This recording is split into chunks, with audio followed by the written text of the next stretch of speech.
saludaros a todos porque ya son muchos años que trabajo aquí con vosotros y nos vemos una vez por año en esta fecha y hay algunos que saludo, otros que no saludo. Bueno, que se den todos por saludados con un abrazo mío.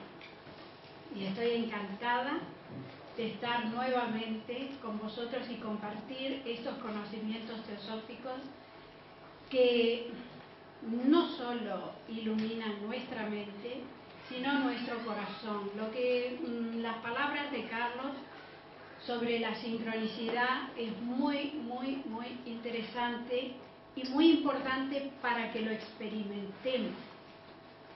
Todo esto, si no se lleva a la práctica, el conocimiento no sirve para nada.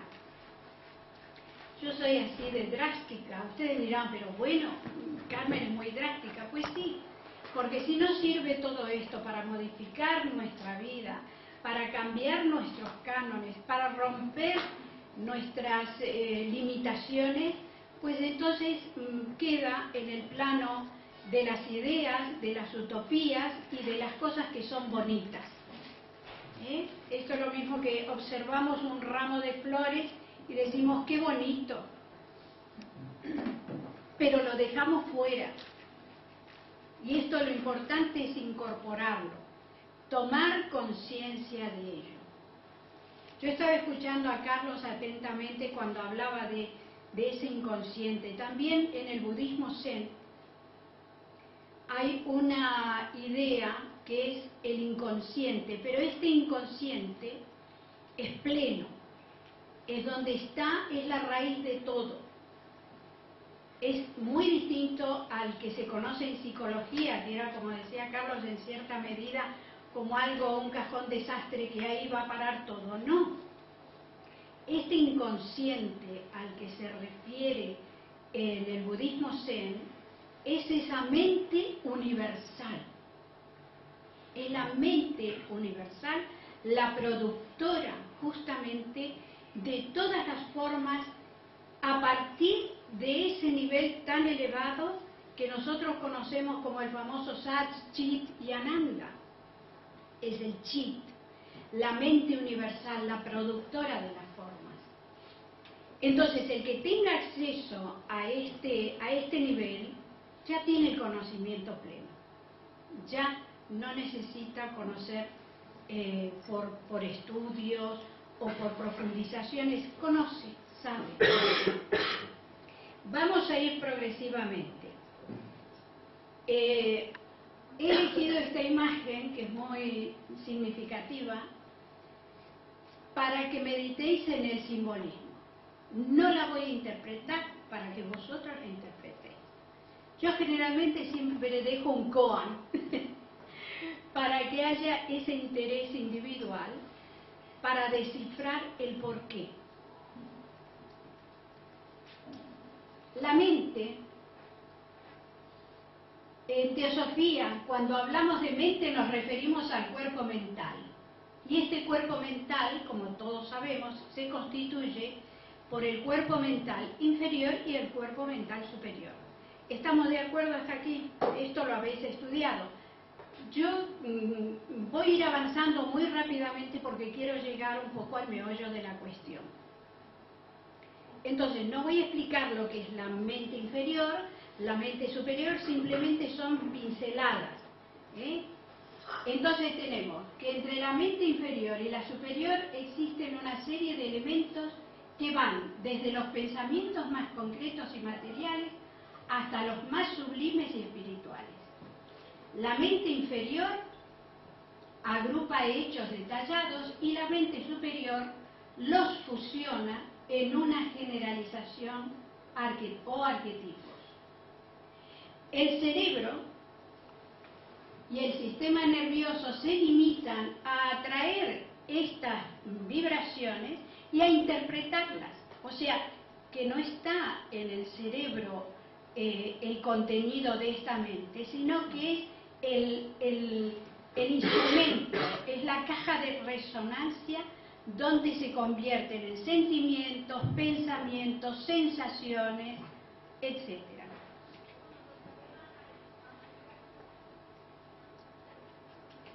Mente integrada. ¿Qué es una mente integrada? Por integrada queremos decir que la mente inferior, aquella que separa, divide, clasifica, ya ha hecho su trabajo y se ha pulido para dejar que refleje en ella la mente superior y la mente universal. El que quiera conocer la realidad que sostiene este universo fenomenal tiene primero que purificar la mente y luego trascenderla. ¿Cómo funciona? El cuerpo causal o mente superior se alimenta en parte de los impulsos que recibe de los planos físico, emocional y mental inferior, y en parte por las energías espirituales que actúan sobre él desde los planos búdico, intuicional y átmico o volitivo. Cuando los poderes de voluntad e intuición empiezan a funcionar activamente, el cuerpo causal, que es el mental superior, se desarrolla en paralelo. O sea, que estamos viviendo nuestras experiencias entre los planos arquetípicos y los planos más densos o materiales. Ahí, en este juego que se produce, tomamos elementos de los planos superiores, pero también las experiencias que nos vienen de la vida material y la vida física.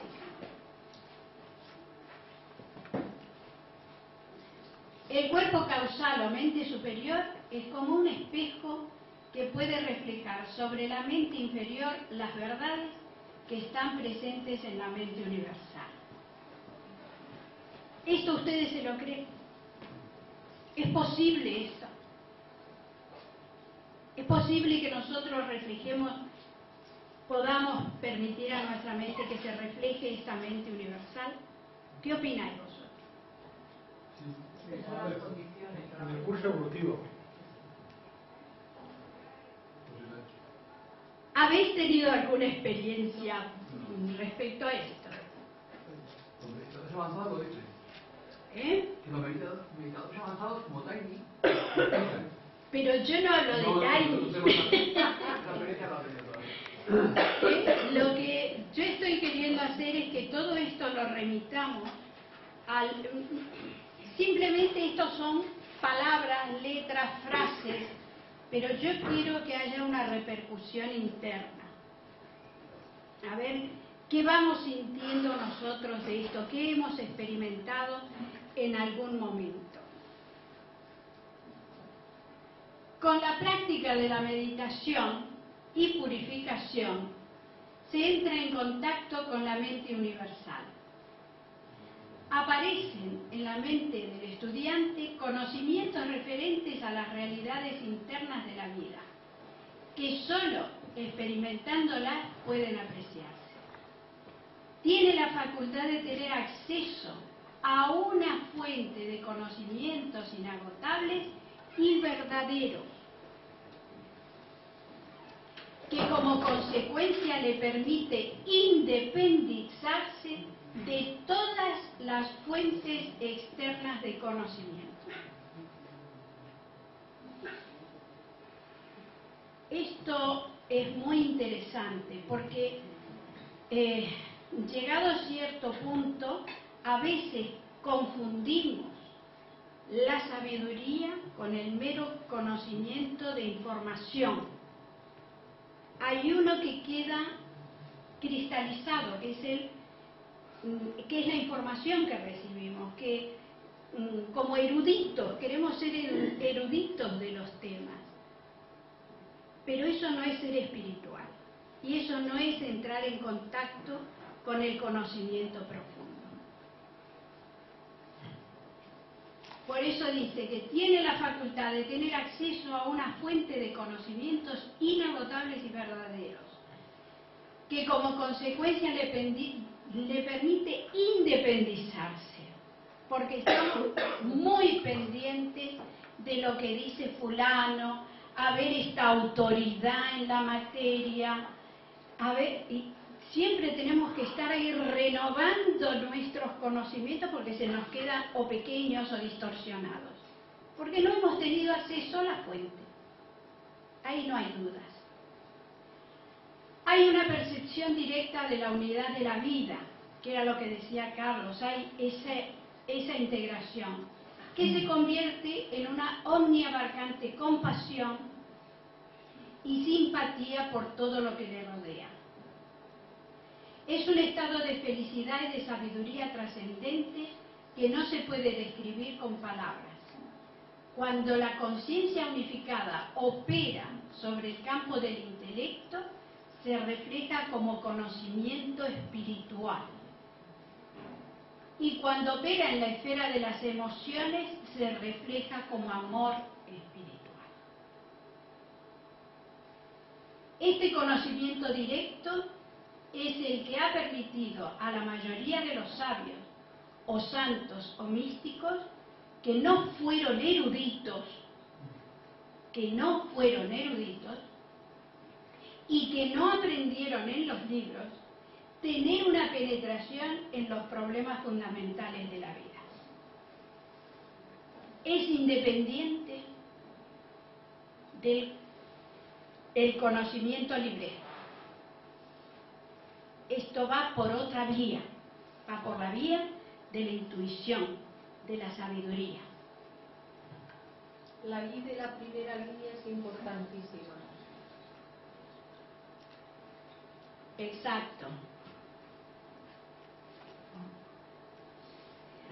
Vamos a ver ahora cómo llegamos a que hay una cierta diferencia entre lo que es el intelecto y la intuición. El intelecto, el conocimiento intelectual se adquiere a través de la lectura de libros, de cursos, conferencias, discusiones, etc. La intuición, para adquirir la sabiduría o intuición, hay que retirar las impurezas, las distorsiones y los complejos de nuestra mente. Esa es la vía. En el intelecto se agregan y quitan ideas e información constantemente, porque hay que clarificar, ampliar, fortalecer los puntos débiles nuevos. Permanentemente, por ejemplo, un médico, un ingeniero, permanentemente tienen que actualizar sus conocimientos, porque tienen que estar a la última del día. Pero es en un plano constantemente de lo material, de lo físico, diría yo. En la intuición, al elevar la conciencia se despeja la comunicación entre lo espiritual y lo mental, recibiendo el conocimiento directo de la fuente universal de vida. Lo que es en el intelecto el absorber información, lo que es en la intuición despejar el campo, liberarlo, que era lo que decía Carlos, hacer esa liberación. Hay un abismo insalvable entre lo que se estudia y lo que se practica, visto desde el punto de vista intelectual. Yo quiero que levante la mano aquel miembro de la Sociedad Teosófica que en un momento dijo: esto está muy bien en lo escrito, pero llevarlo a la práctica es muy difícil. Todos, ¿verdad? Todos lo sentimos, porque lo estamos mirando desde el punto de vista del intelecto. Desde la intuición hay una total correlación entre lo que se profesa y lo que se practica. No hay una división, no existe una incoherencia, no hay un conflicto, no hay crisis. Simplemente se está liberado de esas tensiones. Desde el punto de vista del intelecto, el conocimiento intelectual, por nuestras... Uy, aquí me falta algo, Nuestras distorsiones mentales. Exacta, el conocimiento por nuestras distorsiones mentales puede engañarnos. Justamente es el famoso ejemplo que se ve un cable y se lo ve en la penumbra y parece una serpiente. Ya hemos sido engañados porque no hemos visto la esencia, hemos visto la forma. Cuando hay sabiduría, intuición, la conciencia se fusiona con el objeto que quiere conocer. Entonces no hay dudas, no existe conflicto, no hay diferencias, se experimenta, se sabe por conocimiento interno. Por último, el intelecto ve en forma indirecta, parcial e incompleta, en tanto que la intuición ve de un modo directo, justo, total y correcto. Os voy a dar un ejemplo, que este ejemplo lo podéis encontrar en el libro de Taimi, El conocimiento de sí mismo. Él da un ejemplo muy claro, la diferencia entre intelecto e intuición. Dice, supongamos que entramos en una sala de un museo, pero que está totalmente oscura y no hay iluminación. Entonces, ¿qué hacemos para recorrer el terreno y para ver lo que hay? Empezaremos a andar primero con cuidado, tanteando a derecha e izquierda, tocando los objetos que hay, tratando de interpretar lo que tocamos, la diferencia de las texturas. Si de pronto encontramos un cilindro, a ver qué es este cilindro, ¿será la pata de una mesa o puede ser cualquier otra cosa, o un bastón? No tenemos una idea clara. Pero imaginemos que lentamente, en la hora del amanecer, empieza a haber luz. Y cada vez más luz. Entonces podemos observar toda la sala sin distorsiones y con un total conocimiento desde el punto en que nos encontramos. No hace falta desplazarnos hasta el fondo de la sala para ver que en la vitrina del fondo hay una obra de arte de un jarrón chino antiguo. Ya lo vemos. No es necesario que nos acerquemos a él, que toquemos la vitrina, que abramos la vitrina. Quizás rompamos el jarrón. Entonces, la intuición es la que ve con claridad absoluta y con una percepción desde el sitio que está, sin necesidad incluso de desplazarse.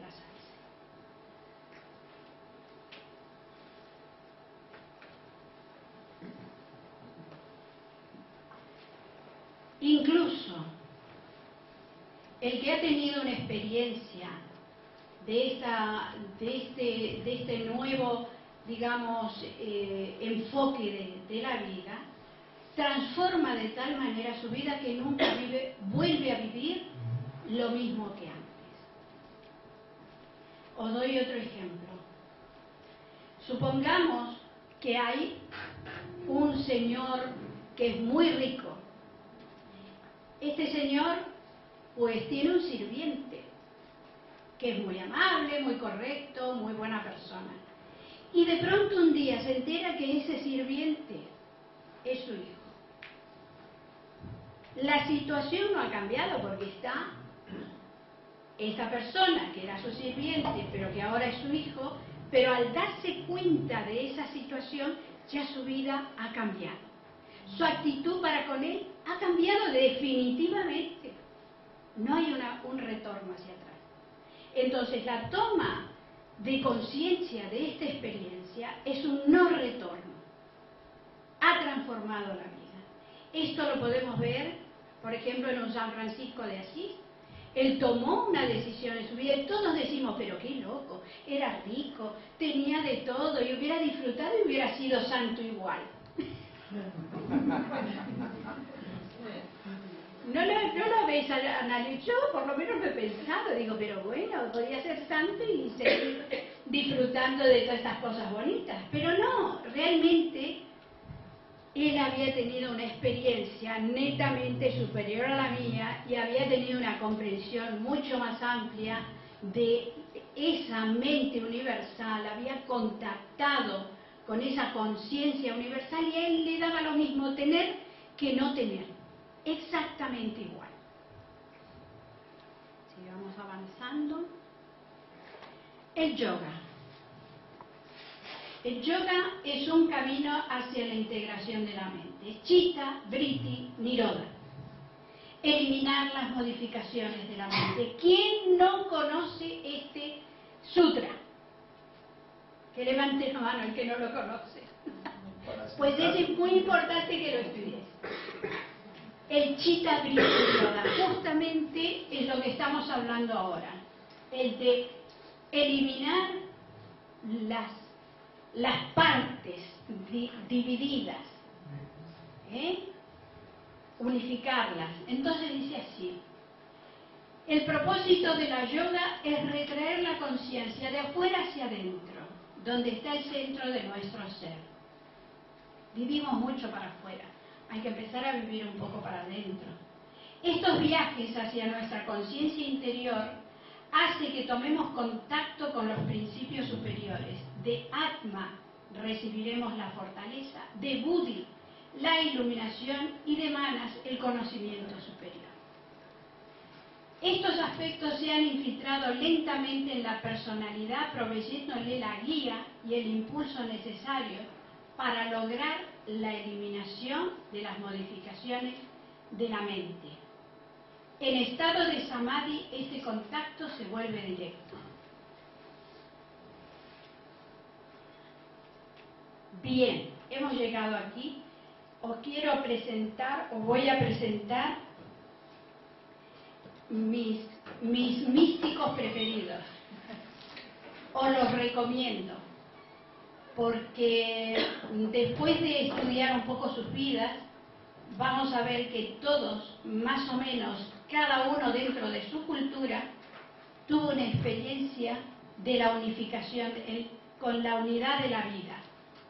Y cada uno la manifestó de diferentes maneras. Nosotros no estamos delineados para ser un patrón de llegar a ser todos iguales. No. En esta evolución que estamos coparticipando todos, cada uno de nosotros tenemos... Cada uno... ¿Suena o no suena? Cada uno de nosotros tenemos una nota clave que dar dentro de la evolución. Y en esa nota clave debemos desarrollarnos. Nuestra mónada es la que presiona constantemente en esta evolución. Y cada uno de nosotros tenemos una misión especial dentro de la evolución. Por eso no somos iguales. No debemos ser iguales.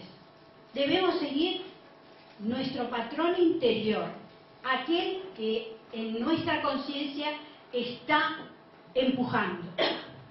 No debemos ser iguales. Ustedes fíjense en lo que les digo, iguales. No en esencia, porque en esencia todos participamos de la misma vida, pero en el momento de manifestarlo somos diferentes.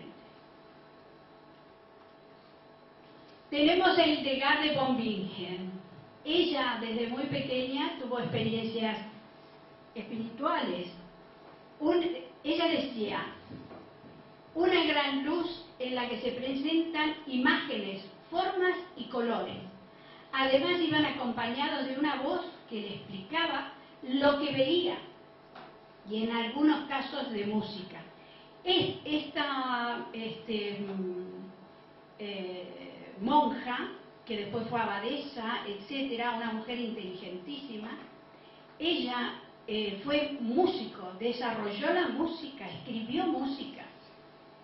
Fue una experta en herboristería y en medicina, además de haber escrito sobre todas sus experiencias espirituales, que si ustedes ven las imágenes que ella pintó, porque ella pintaba, ustedes fíjense cómo el hecho de conectar con esta fuente única es solamente como una antena que atrae y se manifiesta aquí en la materia. Dice, por medio de esta visión que tocó mi corazón y mi alma, como una llama quemante, acuérdense de esa frase, me fueron mostradas cosas profundísimas. Sin embargo, no recibí las enseñanzas en alemán, en el cual nunca he tenido instrucción. Ella era alemana. Y en aquella época las mujeres no tenían mucha instrucción. Y no fue dado en alemán. ¿En qué idioma fue dado? ¿Vale? Tenemos a nuestra Santa Teresa, de la cual ustedes conocen muchísimo, como yo, bueno, todos, nuestra cultura. Ella había sido tocada en su corazón por una llama muy potente y muy poderosa que le hacía tener imágenes en las que veía a Jesucristo, a Dios, etcétera, etcétera. Y ella escribió mucho, y era una mujer muy inteligente y muy capaz, y que desarrolló esa conexión con ese aspecto de la mente universal. Ahora tenemos son diferentes épocas. He empezado por el año 1100, 1500, este es el año 1823 que nació, 1874 que murió, bueno, murió, desapareció. Este es un caso muy peculiar y muy interesante. Aquí Carlos me lo ha descubierto y lo he adoptado. Dice, el cuerpo humano impuro, susceptible a la enfermedad y a la muerte, puede, por la gracia de Dios, ser transformado en puro y perfecto. Luego, y por último, en un invisible para fundirse con él. Desde la edad de los 12 años tuvo una gran experiencia en que su cuerpo se transformó en un cuerpo dorado. A partir de ese momento, él se autodenominaba la conciencia universal. Él ya estaba integrado en esta conciencia universal. En su doctrina fue muy especial porque no tenía imágenes, etcétera, y lo único que tenía era una pequeña vela encendida y un espejo, nada más. Desde muy pequeño tuvo unas dotes impresionantes en estas comunicaciones. La gente no lo entendió de su época y finalmente él dijo, nosotros hemos abierto el gran tesoro, nadie deseaba poseerlo, lo volvemos a cerrar. Qué triste, a mí me sonó fatal, me dio como un golpe en mi conciencia. Mis amados, tengo que estar fuera de su vista por algún tiempo, no se preocupen, mantengan la luz de la lámpara del templo ardiendo para siempre. Imaginen que Dios está ahí y adoren la luz. Ustedes serán ampliamente recompensados por ello. Yo estoy en este cuerpo ahora, pero un poco más adelante ya entraré en fusión con el todo. Se cerró las puertas, por eso he puesto las puertas de su Arram. Él se encerró detrás de esas puertas y estuvo 3 días. Y la gente decía, ¿se habrá muerto? Vino la autoridad del pueblo, que era el alcalde, para abrir, forzar la puerta, y cuando abrieron no había nadie. Dejo a vosotros que penséis las conclusiones. Él dejó un mantra muy famoso que dice Arut Perum Joti, Arut Perum Joti, Tani Perum Karonar, Arut Perum Joti. ¿Qué quiere decir? Eterna gracia luz, suprema compasión eterna, gracia, luz.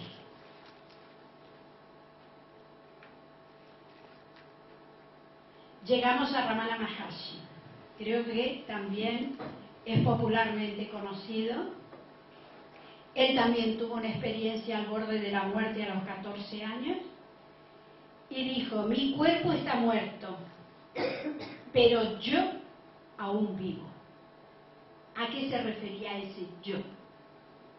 Era ese ser integrado en la totalidad, en la unidad de vida. Y así siguió toda su vida. Y él en los últimos momentos dice: se desaniman porque dicen que me voy. Pero ¿a dónde podría ir y cómo? No era él físicamente, sino a dónde se podía él ir en su conciencia unificada. Iba a estar en todas partes, como lo describió perfectamente Carlos. Él fue el que descubrió, digamos, el que hizo el Atma Vichara, la autoindagación del alma. Por último, llego a nuestro preferido de todos y súper conocido, Krishnamurti. Y este sí que él tuvo una experiencia que resume un poco todas las experiencias de los anteriores que yo les mencioné. Dice: el 17 de agosto sentí un dolor agudo en la base de la nuca y tuve que reducir mi meditación a 15 minutos. El dolor, en vez de mejorar como había esperado, empeoró. El clímax fue avanzando el día 19. Yo no podía pensar, no era capaz de hacer nada y mis amigos me obligaron a permanecer en cama. Luego quedé casi inconsciente, aunque me daba cuenta muy bien de lo que sucedía a mi alrededor. Volví en mí diariamente cerca del mediodía. Ese primer día, mientras estaba en tal estado y más consciente de las cosas que me rodeaban, tuve la primera y más extraordinaria experiencia. Había un hombre reparando la carretera. Ese hombre era yo mismo. Yo era el pico que él sostenía, la piedra misma que él estaba rompiendo, era parte de mí. Y el árbol junto al hombre era yo. Casi podía sentir y pensar como el hombre que reparaba la carretera. Podía sentir el viento pasando a través del árbol y la pequeña hormiga sobre la hojita de pasto, los pájaros, el polvo y el mismo ruido era parte de mí. Justo en ese momento pasaba un auto a cierta distancia. Yo era el conductor, la máquina y las llantas. Conforme el auto se alejaba, yo también me alejaba de mí mismo.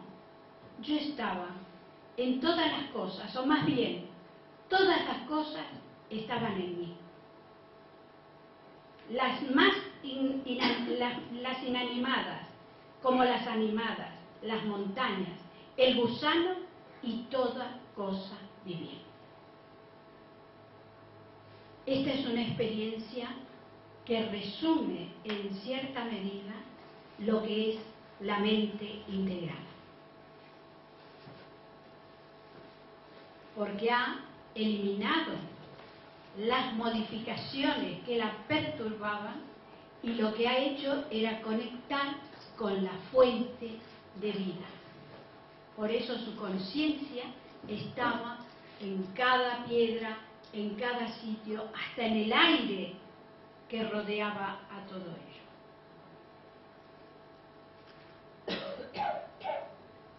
Ya está, se terminó. Bien. Y vamos a hacer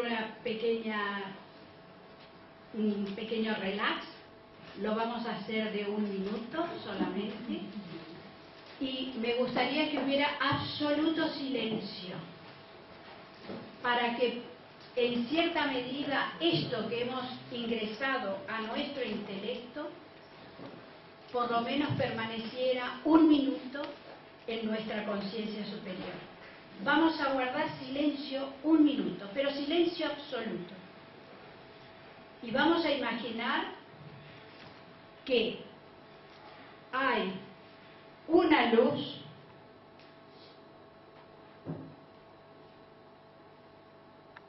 que baja de lo superior y nos inunda. Una luz profundamente brillante y profundamente clara y diáfana. Y estamos todos vibrando en el mismo estado de conciencia. Un minuto.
Gracias.